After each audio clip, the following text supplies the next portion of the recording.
ভাই হারানোর বেদনা বুকে ধারণ করে পর্তুগালের লিসবনের প্রবাসীরা স্মরণ করেন ভাষা শহীদদের।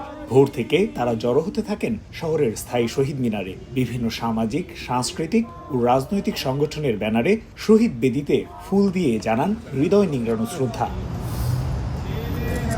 বাংলাদেশ দূতাবাসের পক্ষ থেকে শ্রদ্ধা জানান তৃতীয় সচিব ও কাউন্সিলর। শহীদ মিনারে ফুল দিয়ে ভাষা শহীদদের স্মরণ করে Portugal Bangla press club, Portugal সাহিত্য সংসদ, পর্তুগাল বাংলাদেশ ফ্রেন্ডশিপ অ্যাসোসিয়েশন সহ বিভিন্ন সংগঠন। ফুলের শ্রদ্ধায় ভরে ওঠে স্মৃতির মিনার। দিনটিকে স্মরণ করে আসেন বিদেশিরাও। দিবসটি ঘিরে তুলে ধরেন তাদের অনুভূতি।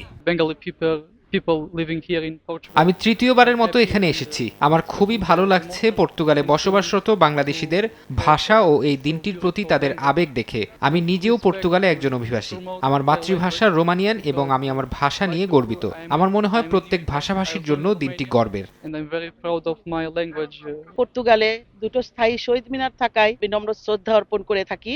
এটা অনেক বড় পাওয়া। শহীদ মিনারে ফুল দিয়ে শ্রদ্ধা জানান পর্তুগাল বিএনপির নেতাকর্মীরা। ভাষা শহীদদের পাশাপাশি জুলাই আন্দোলনে নিহত শহীদদের রুহের মাগফিরাত কামনা করেন তারা।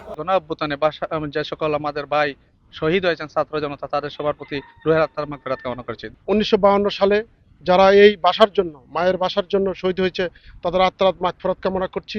শ্রদ্ধা জানাতে আসা মানুষের আশা কেবল আনুষ্ঠানিকতায় সীমাবদ্ধ না থেকে ভাষার মর্যাদায় অব্যাহত থাকবে শুদ্ধ বাংলা চর্চা।